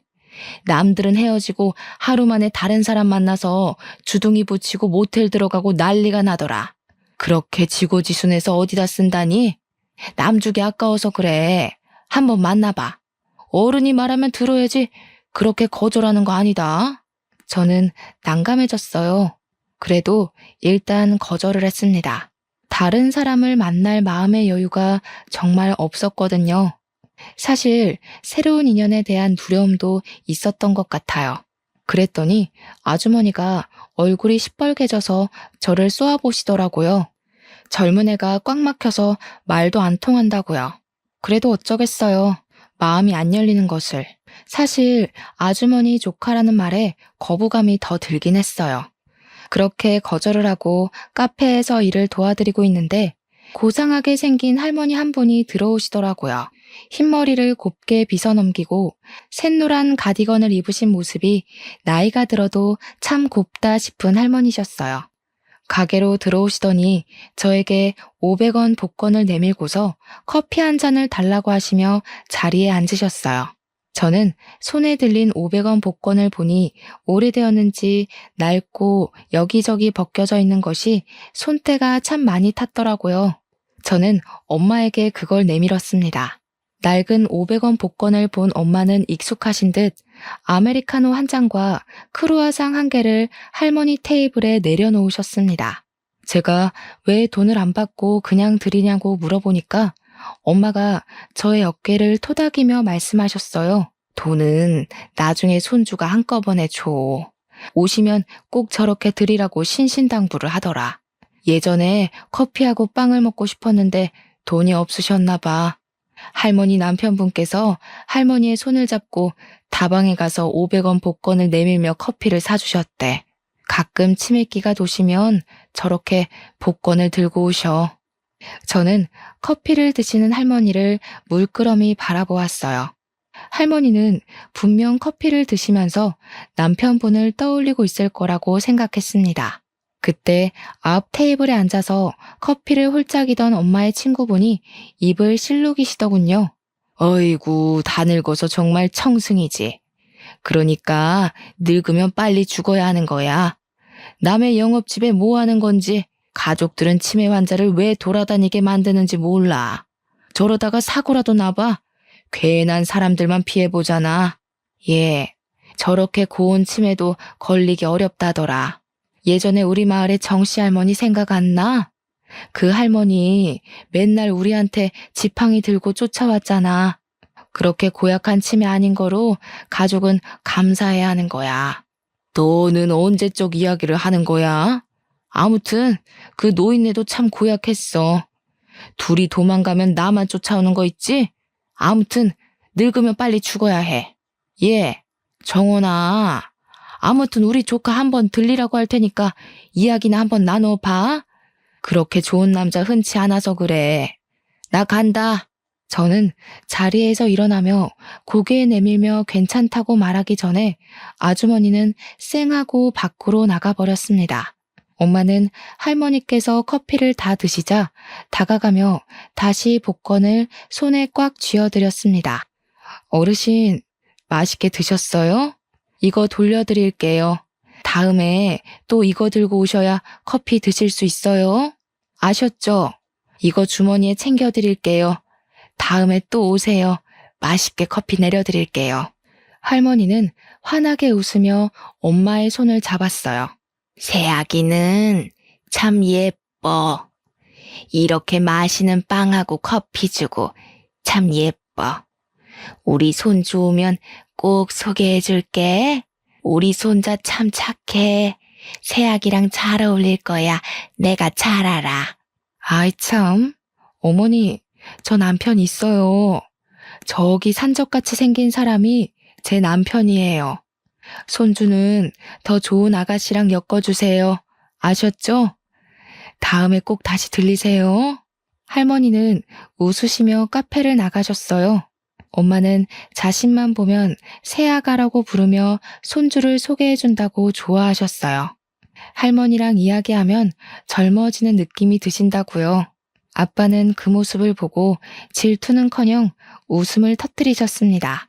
그리고 정말 엄마 친구인 아주머니 말대로 말끔하게 정장을 차려입고 머리에 포마드를 바른 남자가 카페로 찾아왔습니다. 그 사람은 반듯하게 생기고 호감형으로 생기긴 했었습니다. 깔끔하게 차려입은 그는 저에게 다가와서 싱긋 웃으며 인사를 건넸어요. 안녕하세요. 저희 고모 소개로 얼굴 보러 들렸어요. 괜찮은 아가씨가 있다고 하루에도 몇 번씩 전화하시는지 너무 궁금해서 안아볼 수가 있어야죠. 그런데 오길 잘했는데요. 정말 제 스타일이신 것 같아요. 잠시 이야기 나누어도 될까요? 그렇게 말하며 씩 웃는데 정말 처음에는 거부감이 밀려 들어왔어요. 어째서인지 그의 눈매는 전 남자친구의 눈매를 닮아 있는 겁니다. 웃을 때마다 밀려나는 그 눈매가 정말 꼴 보기 싫었어요. 죄송해요. 전 지금 연애할 상황이 아니라서요. 이렇게 오셨으니 커피 한 잔 드릴 테니 마시고 가세요. 헛걸음하게 해드려서 죄송합니다. 남자친구랑 헤어졌다고 들었는데 그런 거면 저랑 연애하는 게 어때요? 사람에게 받은 상처는 사람을 만나야 잊히는 거잖아요. 그렇게 힘들어하지 마시고 저랑 한번 만나보세요. 저는 그 사람이랑 다르게 정원 씨를 많이 아껴드릴 수 있어요. 저는 단칼에 거절하고 돌아섰습니다. 연애는 관심 없다고 말입니다. 하지만 그는 쉽게 물러나지 않더라고요. 다음 날도 그 다음 날도 카페로 저를 찾아왔습니다. 딱 그때 마침 전 남자친구에게 연락이 왔습니다. 다시 시작하자고 잠시의 실수였다고 말입니다. 3년의 세월을 그렇게 허무하게 자기 손으로 찢어놓더니 다시 시작하자는 그의 말에 기가 차올랐어요. 어떻게 그렇게 갈기갈기 조각내놓고 그렇게 쉽게 말을 하는지. 제가 용서하기만 하면 된다고 하더군요. 이제야 저를 얼마나 사랑했는지 알았다나요? 저는 전 남자친구에게 개소리하지 말라고 했습니다. 다시는 너와 시작할 일 없다고 딱 잘라내버렸죠. 나중에 동료한테 들으니 전 남자친구의 새 여자친구는 금세 그를 질려하고 그대로 뻥 차버렸다고 하더군요. 제가 쓰레기 청소부도 아니고 왜 다시 그 사람을 줍겠어요? 쓰레기는 쓰레기통에 버려야지. 하지만 사람의 마음은 머리와 다르게 흘러가더군요. 저에게 용서해달라고 비는 그를 한 번만 봐줄까? 하는 간사한 마음이 들었어요. 언제부터인가 그의 연락을 기다리며 핸드폰을 쳐다보고 또 쳐다보고 있었습니다. 그때 아주머니의 조카가 와서 저를 자꾸 떠보는 겁니다. 무슨 일 있어요? 왜 그렇게 얼굴이 안 좋아요? 에고, 얼굴이 반쪽이 되었네요. 고민 있으면 저한테 털어놓아요. 서로 도우면 좋은 거 아니겠어요? 그는 전 남자친구를 닮은 눈매를 가지고 살짝 웃고 있었습니다. 저는 그를 단칼에 잘라내었죠. 닮은 것도 꼴 보기 싫어지더라고요. 아무 일도 없어요. 괜찮습니다. 걱정 안 해주셔도 돼요. 신경 써주셔서 감사해요. 이제 저 때문에 이렇게 안 오셔도 돼요. 에이, 왜 말이 그래요? 저는 커피 마시러 이곳에 오지도 못하나요? 커피도 맛있고 또 여기 디저트 직접 만들어서 맛있어서 오는 겁니다. 물론 정원 씨 보러 오는 것도 있지만 말이죠. 전 남자친구와 닮은 그를 계속 봐서일까요? 아니면 용서해달라고 계속 연락이 와서일까요? 정말 감정이 싱숭생숭해졌어요. 분명 내 감정인데 컨트롤이 안 되더라고요. 핸드폰을 들고 몇 번인가 남자친구의 연락처를 눌렀다가 놓기를 반복했습니다. 그렇게 며칠을 보내니 정말 저는 이러다가 그 쓰레기랑 다시 만날까봐 걱정돼 갔어요. 얼마나 힘들게 그를 내 머리와 가슴에서 쫓아냈는데 다시 파고 들어오는 기억을 지우기 위해 저는 그 아줌마 조카를 만나기로 했습니다. 전 남자친구를 다시 용서한다고 해도 분명 그는 다시 그런 일을 반복할 거라고 생각했거든요. 사람은 쉽게 안 변하는 거잖아요. 저와의 3년의 시간을 쉽게 버린 그였으니 저는 복수하는 심정으로 그리고 도망치듯 조카를 선택한 거였죠. 지금 그 사건을 되돌아보면 그런 마음으로 시작한 인연이 시작부터가 잘못되어서 그런 일이 일어나지 않았을까 하는 생각도 들었어요. 그렇게 연애를 시작하고 보통 우리는 저희 카페에서 시간을 많이 보내게 되었습니다. 엄마 아빠를 도와드리고 저도 일을 하고 있었으니까요. 그는 참 위트 있는 사람이었어요. 사랑한다는 말은 못하겠지만 나쁜 사람 같지는 않아 보였어요. 저는 그를 이용해 전 남자친구의 연락을 끊어낼 수 있었어요. 그것은 참 다행이었지만 그에게 처음에는 미안한 마음도 들었습니다. 그를 만난 지 한 달 정도 되었을까요? 카페에 새로운 얼굴이 나타났습니다. 그는 500원 복권 할머니와 함께 나타나서 커피를 마시며 한참을 노트북으로 무엇을 써내려갔어요. 덥수룩한 머리에 뿔테 안경을 쓴 남자는 그냥 보면 숫기 없는 고시생처럼 보였어요. 엄마가 저에게 다가와 귓속말로 할머니의 손자라고 하셨어요. 가끔 와서 밀린 커피값도 내주고 저렇게 할머니와 시간을 보낸다고 했습니다. 바로 할머니가 엄마에게 소개해준다고 한 그 손자였던 겁니다. 그렇게 며칠을 할머니와 오던 그 손자는 저와 새로운 남자친구를 힐끔거리며 쳐다보기 시작했어요. 저와 몇 번 눈을 마주치기를 반복하다가 유심히 남자친구를 지그시 쳐다보다가 무언가를 노트북에 써내려가더라고요. 처음에는 글을 보면서 소설을 쓰는 사람인가 싶기도 했어요. 사람 행동을 관찰하며 묘사를 하나 싶었죠. 그렇게 하루는 남자친구가 돌아가자 그 할머니 손자가 저에게 다가왔습니다. 대뜸 저에게 그와 얼마나 만났냐 하고 물어보는 겁니다. 저기, 아까 그 사람 만난 지는 얼마나 되셨나요? 혹시 그 사람 뭐 하는 사람인지 잘 알고 계시나요? 직업이나 가족관계 그런 거 잘 알고 계세요? 저는 처음 말을 걸면서 그렇게 물어보는 할머니 손자를 보며 얼굴을 찌푸렸어요. 앞뒤 다 잘라내고 저에게 그렇게 말하니 기분이 너무 나쁘더라고요. 하물며 사람을 만나는데 아무것도 모르고 만나는 사람이 어디 있겠어요? 왜 그게 궁금하신 거죠? 제 남자친구의 엄마의 친한 친구의 조카예요. 이만하면 사람 배경에 대해서 잘 아는 거 아닌가요? 보증하는 사람도 있고요. 할머니 손자는 자신의 턱을 살짝 문질러 대더니 고개를 끄덕이면서 사라졌습니다. 할머니 손자에게 그런 말을 들어서 그럴까요? 그 뒤 남자친구의 행동이 다 수상쩍어 보이기 시작했어요. 행동 하나하나가 저의 마음에 거슬렸죠. 분명 약속 시간 안에 온다고 해놓고 30분이나 늦는다든지 담배를 안 피운다는 말과 다르게 진한 담배 냄새가 옷에 벨 정도여서 옆에 있어도 냄새가 풍겼거든요. 담배 안 피운다고 하지 않았어요? 그런데 담배 냄새가 너무 나요. 주위의 사람들이 담배를 자주 피우는 건가요? 그리고 왜 이렇게 늦었어요? 벌써 저 30분이나 기다렸다고요. 금방 온다고 해서 이미 영화표도 예매해놨는데 환불했단 말이에요. 그는 머리를 긁적이며 멋쩍은 미소를 지었습니다. 미안해. 급하게 거래처에서 연락이 오는 바람에 거래처 사람을 만나고 왔거든? 그 사람이 담배를 피워서 몸에 뱄나 봐. 꼴초야 꼴초. 나도 그 사람 만날 때마다 그 담배 냄새 때문에 힘들어 죽겠다니까. 갑자기 연락이 오다니 아주 급한 일이었나 봐요. 그런데 어떻게 30분 안에 잘 해결이 되었네요? 그래도 늦으면 연락이라도 좀 주지. 무슨 일 생긴 줄 알고 걱정했잖아요. 별로 급한 일도 아닌데 사람을 붙들고 시간만 뺏겼어. 괜히 담배 냄새만 배게 미안해. 영화 보기에는 시간이 애매하고 밥이나 먹으러 갈까? 왠지 얼렁뚱땅 넘겨버리려는 느낌도 났어요. 그런 일이 반복되다 보니까 사람이라는 게 그렇잖아요. 자꾸 신경이 쓰였어요. 또 이런 일도 있었어요.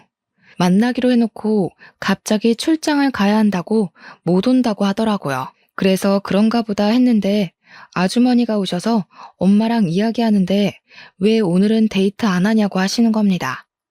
아까 회사에 있는 거 보고 왔다고요. 젊은 애들이 만나서 데이트도 부지런히 해야지라고 하시는데 분명 저에게는 출장을 간다고 했잖아요. 그래서 언제 보셨냐고 물으니 바로 방금 전에 만나고 왔다라고 하시는 거예요. 그때는 출장을 근처로 갔나? 하고 그냥 웃어 넘겼는데 만난 지 2달도 안 되어서 저에게 돈 이야기를 하는 겁니다. 정원아, 혹시 돈 모아둔 거 있어? 내가 회사에 급전이 필요한데 딱 이번 달만큼만 치를 대금이 필요하거든? 원래는 거래처에서 대금을 줘야 내가 그 돈으로 다른 곳에 대금을 치르는데 갑자기 사정이 어렵다고 하면서 이번 달만 넘겨주라고 사정을 하는 거야. 사업을 하면서 그런 사정 안 봐주기 그렇잖아. 우리가 생명인데. 그래서 알았다고 하고 봤더니 딱 1,000만 원이 부족하네. 그래서 그런데 나 1,000만 원만 빌려줘. 다음 달에 돈 받으면 내가 갚을게. 저는 그의 말에 당황했습니다.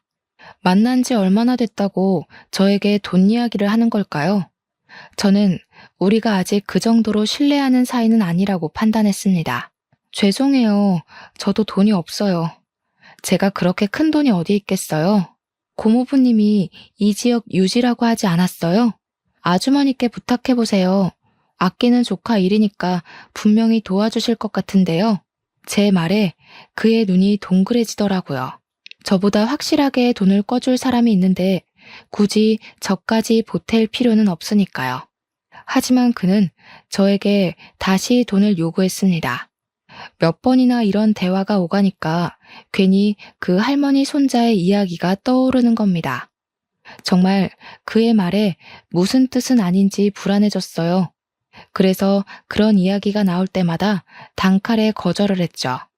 거절은 거절이었지만 그 사람은 그에 대해 무엇을 알고 저에게 말을 한 것은 아닌지 그가 다시 카페에 나타나길 기다렸습니다. 그렇게 일주일 정도 되었을 때 또 그가 할머니와 나타났습니다. 저는 커피를 가져다 주며 그에게 다가가서 말을 걸었어요. 저번에 저에게 남자친구에 대해 얼마나 알고 있냐고 물어보셨잖아요. 그거 왜 물어보신 거예요? 뭐가 이상한 게 보이던가요? 그는 검은 뿔테 안경을 밀어올리며 저를 물끄러미 쳐다보더니 깊게 숨을 내쉬었습니다. 혹시 그 사람이 따님한테 돈이 필요하다고 말하면서 돈 꺼달라고 하던가요? 혹시 그 사람한테 돈을 주시거나 한 건 아니죠? 저는 그의 말에 입을 틀어막았습니다. 어떻게 그가 저에게 돈을 요구한 것을 알고 있는지 너무 신기했습니다. 꼭 우리 둘을 꿰뚫어 보고 있는 것 같았죠. 아니요. 아니, 맞아요. 그 사람이 저에게 돈을 꿔주라고 한 건 맞는데 돈 없다고 딱 잘라서 거절을 했거든요. 어떻게 아셨어요? 혹시 둘이 아는 사이였나요? 아는 사이는 아니고 제가 대학에서 범죄 심리에 대해 가르치고 있습니다. 우연히 두 분 이야기하는 것을 지켜봤는데 그 남자분 특징이 딱 거짓말을 하는 사람의 특징을 가지고 있더군요. 두 분이 만난 지 얼마 안 되어 보이는데 그렇게 거짓말을 하고 있다는 것은 따님께 무엇을 숨기고 있다고 생각을 했고 보통 그런 특징을 가진 사람들은 사기꾼일 확률이 높습니다. 하지만 확실하지 않으니 알아보라고 충고를 해드린 거죠. 저는 벌어진 입을 다물 수가 없었어요. 지금 만나는 사람이 사기꾼일 수가 있다니 그 사람은 엄마의 친한 친구의 조카잖아요. 이 사람을 믿어야 하는 것인지 아니면 엄마 친구분을 믿어야 하는 건지 처음에는 분간이 되질 않았어요. 이 사람 말이 사실이라면 조카와 고모가 짜고 저희에게 사기를 치는 거니까요. 아무 증거 없이 사람을 의심하기도 그렇고 저는 다시 그에게 물어보았어요. 사기꾼인지는 어떻게 알아요? 무엇으로 구분할 수 있는 거죠? 저는 아직 그에 대해 잘 모릅니다. 아니, 사실 그냥 그 사람이 말하는 말만 믿어서 사기꾼이라는 걸 밝혀내려면 어떻게 해야 해요? 일단 그 사람의 뒤를 캐야겠죠. 처음에는 그냥 묵인하고 넘길 수도 있는 일인데 카페 사장님 따님이셔서 그냥 넘기기가 그렇더라고요. 카페 사장님께서 할머니를 잘 보살펴 드렸는데 제가 도움을 드릴 수 있는 일이면 도와드리고 싶어서 말을 꺼냈습니다. 혹시 혼자서 뒤를 캐는 게 힘드시면 제가 도와드릴까요? 저는 그 사람의 손을 꽉 잡았습니다. 제발 도와주세요. 어떻게 해야 할지 모르겠어요. 제가 다른 곳에서 만났다면 모르겠는데 엄마의 친구분의 조카이다 보니까 잘못했다가 두 분의 우정이 저 때문에 금이 갈까봐 걱정되네요. 뒤를 캐려면 뭐부터 해야 할까요? 일단 그 사람이 회사나 집이 어딘지는 알고 계시나요? 뒤를 캐려면 역시 미행을 하면서 어디로 다니는지 행적 추적이 먼저일 것 같은데 이런 사건 보면 보통 직장이나 집도 거짓이거나 생판 다른 곳일 경우가 많아서 조금 있다가 저를 만나기로 했어요. 이곳으로 올 거예요. 그럼 저를 만나고 돌아가는 길에 같이 미행하는 건 어떨까요? 어디로 가는지 볼 수 있지 않을까요? 그가 알았다고 고개를 끄덕였죠. 곧 저의 새로운 남자친구가 저를 만나러 들어오더군요. 한번 그를 사기꾼으로 보기 시작하니 그의 행동들이 다 의심스럽게 느껴지더라고요. 정원아, 내가 이렇게 부탁할게. 나 한 번만 도와주라, 응? 이제 곧 한 달 다 되어 가는데 이대로 두면 나 정말 부도 날 것 같아. 1,000만 원 가지고 부도라니 이거 너무한 것 같지 않아? 우리 사이에 1,000만 원도 융통을 못 해준다는 게 말이나 되는 거야? 나도 정말 그 정도 돈이 없어서 그러는 거예요. 차라리 빨리 은행에 가서 대출이라도 알아보는 건 어때요? 당신 정도면 1,000만 원 금방 대출될 것 같은데. 일단 은행 가서 급한 불이라도 꺼봐요. 그는 저를 보며 얼굴을 시뻘겋게 붉히더라고요. 그리고 언성이 높아졌습니다. 아니, 네 일 아니라고 말 너무 쉽게 하는 거 아니야? 너희 부모님 카페 운영하시니까 나 도와주라고 말 한번 해보든지. 네가 돈 1,000만 원만 빌려주라고 말이라도 꺼내볼 수 있는 거 아니야? 어떻게 그럴 수가 있는 거야? 어떻게 내가 이렇게 애원하는데도 안 도와줄 수가 있는 거야? 나를 사랑하긴 하는 거야? 진짜 내가 힘들어서 그래. 나 한 번만 도와주라, 응? 작은 돈이라도 괜찮아. 그럼 있는 대로 일단 도와주면 안 될까? 죄송해요. 제가 할 수 있는 게 정말 없는 것 같아요. 저희 엄마 아빠에게도 돈 달라고 말을 못 꺼내겠네요. 고모부께 말은 해본 거예요? 그렇게 급하면 일단 가서 말이라도 해보세요. 너 정말 이럴 거야? 내가 너한테 얼마나 잘해줬는데 그 정도 돈도 못 해줘? 1,000만 원이 안 되면 몇백이라도 도와줘야 하는 거 아니냐? 어떻게 한 푼도 못 준다고 그래? 정말 이 사람은 저를 돈줄로만 여기는 것 같았어요. 저는 속으로 화가 치밀어 올랐지만 아직 그에 대해 밝혀진 게 없으니 꾹꾹 참고 그 상황을 넘겨야 했습니다. 그는 화가 난다며 의자를 박차고 밖으로 나가더라고요. 그때 다른 테이블에 앉아있던 할머니 손자와 눈이 마주치며 밖으로 함께 나갔습니다. 그리고 우리는 함께 그 사람 뒤를 뒤쫓았습니다. 그 사람은 저희가 따라오는 것을 모르는지 바로 핸드폰으로 어디론가 전화를 했습니다. 그런데 전화하는 내용이 조금 이상한 거예요. 오, 자기야, 일 끝났어. 어디 있다고? 아, 거기? 아, 알고 있어. 응응, 알았어. 금방 간다니까. 걱정하지 말고 기다려. 알았어, 내가 미안해. 금방 가. 지금 그 근처야. 전화 소리만 들으면 그에게 다른 여자가 있는 게 틀림없었죠. 그리고 저희 카페에서 3블록 정도 떨어진 식당으로 들어가는 겁니다. 다른 지역도 아니고 3블록이면 그렇게 멀지 않은 곳이잖아요. 저는 너무 어이가 없어서 말이 안 나왔습니다. 할머니 손자와 저는 식당 쇼윈도에 고개만 살짝 내밀고 밖에서 식당 안의 상황을 지켜보았어요. 그런데 그 사람이 앉은 자리에는 30대 여자와 3살가량 되어 보이는 여자아이가 앉아 있었습니다. 그 모습을 보는데 속에서 열이 밀려 올라왔습니다. 하지만 꾹꾹 눌렀죠. 그래, 아는 지인일 수도 있지. 설마 가족이 있는 사람인데 엄마 친구분이 소개를 해주었을까 하는 생각으로 떨리는 마음을 진정시켰습니다. 한참 만에 식당에서 나오는 3사람을 몰래 숨어서 지켜보았습니다. 여자아이는 그 사람의 다리를 꽉 부여잡고 아빠라고 불렀습니다. 붕어빵처럼 닮은 게 그의 딸이 틀림없어 보였어요. 딸아이를 번쩍 안고 볼에 뽀뽀하고 껴안아주고 한 손으로 들쳐안고는 옆에 있는 여자의 어깨를 꽉 껴안고 지나가더라고요. 저는 할 말을 잃고 아무것도 못하고 있었어요.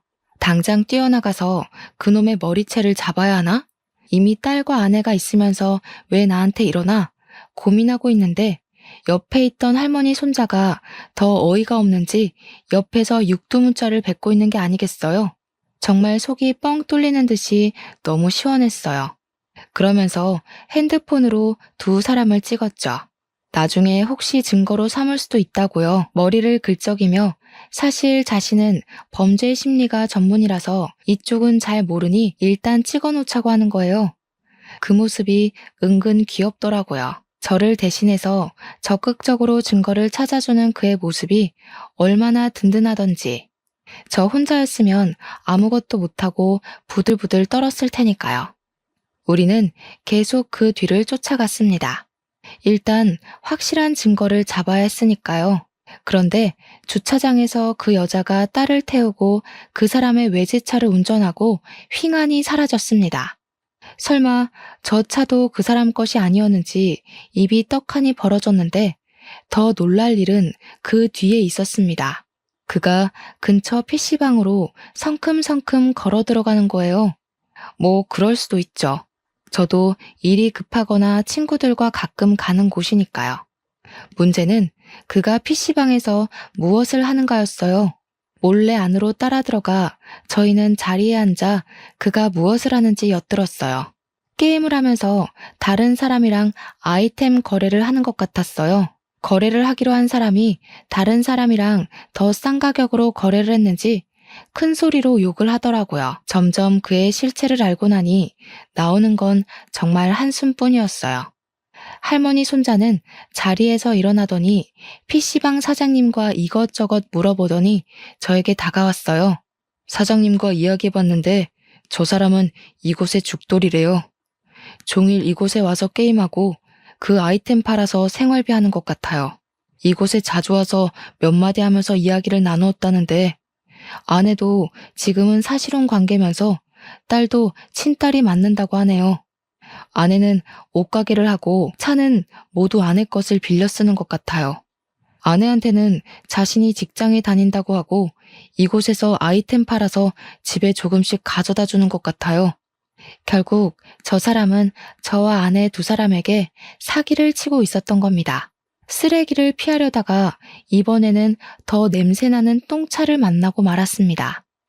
순간 제 입속에 있는 육두문자가 쏟아져 나왔습니다. 그때 마침 그 사람이 아씨, 라면 왜 안 와? 하고 외치는 겁니다. 저는 알바가 들고 가는 라면을 빼앗았어요. 제가 라면을 들고 가는데 할머니 손자가 제 앞을 가로막으며 라면에 찬물을 붓더라고요. 그도 제가 무엇을 할지 알고 있었나 봐요.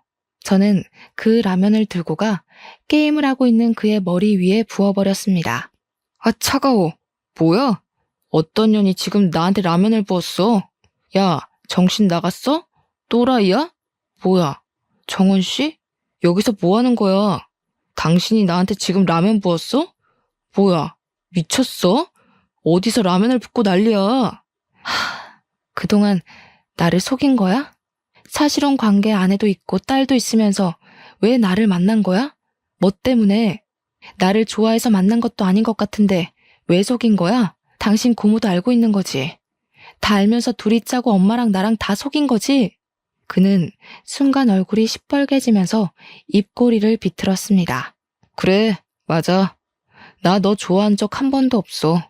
어디서 서울에서 돈 많은 애가 시골 왔다고 순진하다고 한번 꼬셔보자고 해서 만난 거야. 돈 좀 뜯어낼까 하고. 순진한 척 굴면서 뒤로는 사람 캐고 다녔냐? 예쁘다 예쁘다 할 때 가만히 엎드려서 이쁨이나 받고 돈이나 주면 그만이지. 이게 뭐 하는 짓이야? 그 사람의 손이 높이 올라가자 저는 손을 내밀어 얼굴을 가렸습니다. 그 순간 할머니 손자가 그 사람 손을 꽉 잡더니 밀치더라고요. 아, 진짜. 인간 말종이 여기 있었네. 옆에서 잠자코 듣고 있으려고 해도 듣고 있을 수가 있어야 말이지. 당신, 지금 누구한테 손을 올리는 거야? 어디서 함부로 여자한테 손을 들어, 양아치 같은 게. 지금 때리면 폭행죄 고소, 혹시라도 정원 씨한테 금품으로 거래한 게 있으면 사기죄 고소. 어떤 거 원해? 내가 법을 좀 알고 있어서 둘 중 하나 선택권을 주려고 하는데 원하는 대로 해줄게. 말만 해. 그는 순간 뒷걸음치면서 이를 드러내더라고요. 이 자식 뭐라고 하는 거야? 나만 뒤로 호박씨 깐 것도 아니네. 아이씨, 난 저 여자 때린 적도 없고 돈도 안 받았어. 아무 금전적인 거래도 없다고. 어디서 굴러먹던 개뼈다귀 같은 게 와가지고. 아이씨. 사과해. 정원 씨한테 사과해. 너는 남자로서 그러고 살고 싶냐? 여자한테 빌붙어서? 빨리빨리 사과 안 해? 정원 씨한테 무릎 꿇고 싹싹 빌어. 안 그러면 바로 나는 너한테 고소장 발부하라고 전화할 테니까. 할머니 손자가 핸드폰을 치켜들자 그 사람은 제 앞에 무릎을 꿇었습니다. 미안해. 정원 씨 미안해. 나도 처음부터 그럴 생각은 없었어. 고모가 하도 부탁을 하니까 당신이랑 당신 집에 돈 많으니까 한탕 해보자고. 순진한 사람들이라 쉽게 믿을 거라고. 아이씨, 생활도 어렵고 돈도 없는데 자꾸 부탁하니까 나도 하는 수 없이 그랬던 거야. 용서해줘. 제발 아내한테 비밀로 해줘. 내가 이렇게 빌게, 응? 아무한테도 말하지 말아줘. 그는 그 순간에도 아내에게 이 일이 들어갈까봐 걱정하더라고요. 어떻게 만나는 남자마다 이 모양인지 저는 저의 다리를 붙잡는 그의 손을 발로 차고 밖으로 나왔습니다. 눈물이 흘러내렸습니다. 인생 정말 이렇게 답이 없을 수도 있을까요? 남자가 전부는 아니지만 연속으로 사람한테 대니까 진짜 죽고 싶은 맘만 들었어요. 그렇게 울면서 할머니 손자와 함께 카페로 향했는데 엄마와 그 아주머니가 같이 커피를 마시고 계셨습니다. 엄마는 울면서 라면 국물에 엉망이 된 저의 옷을 보고 벌떡 일어나셨어요. 왜 그러냐고 묻는데 저는 울먹거리며 그 아주머니에게 다가갔습니다. 저 속였어요? 서진 씨 뭐예요? 애 딸린 유부남인데 저를 왜 소개해줬어요? 사업가라는 말도 거짓말이었죠?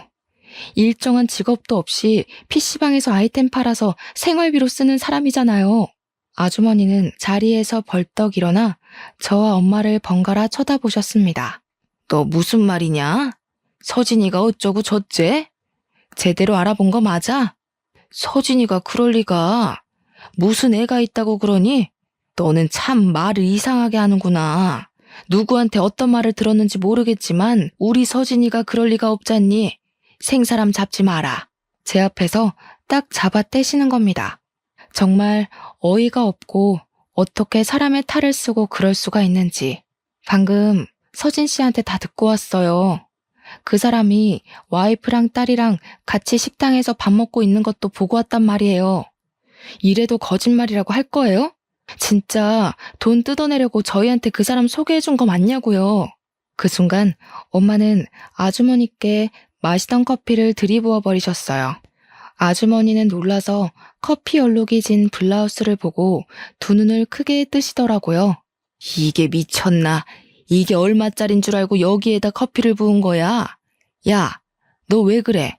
네 딸이 미쳤다고 너까지 미친 거야? 엄마는 아줌마의 머리채를 휘어잡으면서 흔들었습니다. 그래 미쳤다 왜? 미치면 안 되냐? 네가 어떻게 그런 놈을 내 딸한테 소개를 해줘?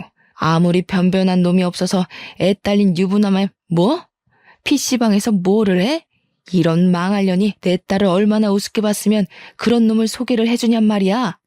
아줌마의 손이 엄마의 머리로 올라가자 아빠는 뒤에서 아줌마를 붙들었습니다. 이것들이 부부가 쌍으로 난리네. 그래 맞다. 내가 애 딸린 우리 조카한테 너희 딸 꿰어라고 했다. 혼인신고도 안 돼 있어. 애만 있다 뿐이지 총각이야. 그리고 PC방에 있어도 돈만 잘 벌어다 주더라. 그런데 무슨 직업이 없어? 그렇게 반반하게 잘생긴 사람 소개해줬으면 고맙다고 해야지. 엄마는 아주머니의 말에 머리를 더욱 흔들어 제꼈습니다. 이런 정신 나간 년이 어디다 누구를 가져다 붙이는 거야. 야, 왜 그랬어? 어? 왜 그랬는지 이유나 알자. 내가 너한테 언제 서운하게 한 적 있냐? 네가 어릴 때부터 친한 친구이니까 혹시라도 섭섭할까 봐 너만 보면 내가 얼마나 조심한 줄 알아? 됐어, 이년아. 너는 서울로 대학 가고 나는 이런 총구석에 남아있는데 얼마나 울었는지 알아? 서울 가서 좋은 남자 만나 평생 살다가 고향으로 기어내려와서 건물 사고 카페 차리고 나보고 방긋방긋 웃을 때 얼마나 속에서 천불이 났는데 배알이 꼬이더라. 엄마는 그제야 손을 놓고 친구분을 바라보셨어요. 아주머니는 헝클어진 머리를 넘기며 울고 계시더라고요. 잘 산다면서, 남편이 지역 유지라면서. 그런데 왜 이런 짓을 한 거야? 명품으로 휘감고 다니면서 나보다 팔자 더 좋은 년이 왜 이런 짓을 하느냐고. 거짓말이야. 남편 유지라는 것도 다 거짓말이야. 이거 가짜야. 너한테 밉보이기 싫어서 시장가로 샀어. 미친년. 친구가 어떻게 사는지도 궁금해하지도 않는 년이 몇십 년 만에 내려와서 친구네 하면서 꼴값을 떠는데 딱 꼴 보기가 싫더라. 거기다가 자식까지 있는 거 보니까 오장육부가 뒤틀리더라. 난 지금까지 자식 없다고 얼마나 멸시를 당했는데 왜 나만 그렇게 불행하게 살아야 하냐고. 아주머니는 소리를 꽥 지르시더니 밖으로 뛰쳐나가셨어요. 밖에는 이미 사람들이 우글우글 모여서 구경을 하고 있더라고요. 작은 지역사회다 보니 소문은 순식간에 싹 퍼졌습니다. 소문에 아주머니 조카는 사실혼 관계 아내에게 결국 빈손으로 쫓겨났다고 하더군요. 아주머니도 남편에게 이혼을 당하고 이 지역을 떠나셨대요. 엄마는 가끔 앉아서 길게 한숨을 내쉬곤 하셨어요. 엄마의 잘못도 아닌데 뭔가 가슴에 응어리가 생기셨나 봐요. 다음에 또 할머니 손자를 보자 저는 그때 못한 감사 인사를 했습니다. 정말 감사하고 하마터면 우리 가족이 모두 그분께 당할 뻔했다고요. 그는 할머니를 보살펴 주어서 오히려 감사하다고 했습니다. 그리고 사람 겉모습뿐만 아니라 하는 행동을 잘 관찰하면서 대화를 하라고 하더군요. 그 사람이 어떤 심리 상태에서 말하는지 보인다면서요. 그는 그 후로 주말이면 할머니와 카페에 찾아와 차를 마시며 시간을 보내고 갔는데 저희는 그때마다 이야기를 나누었어요. 한동안 그렇게 지내다 그 사람이 사실은 나를 보러 오는 그거라고 말을 하더군요. 자신과 한번 만나보는 건 어떠냐고 했습니다. 저는 잠시 고민했어요. 두 남자에게 그렇게 당하고 또 연애를 한다는 게 쉽지 않았으니까요.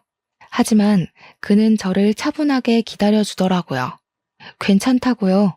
지금은 그 할머니 손자는 제 남편이 되어 있습니다. 그 사람이 아니었으면 아마 저는 평생 결혼도 연애도 포기하는 사람이었을 것 같아요. 여러분도 사람은 겉모습만 보지 마시고 가끔은 그 사람의 내면도 들여다보셨으면 좋겠어요. 상대방에게 관심을 두고 찬찬히 살펴보면 그 사람이 지금 무슨 감정으로 말하는지 알 수 있으니까요. 긴 글 읽어주셔서 정말 감사하면서 이만 글을 줄이겠습니다.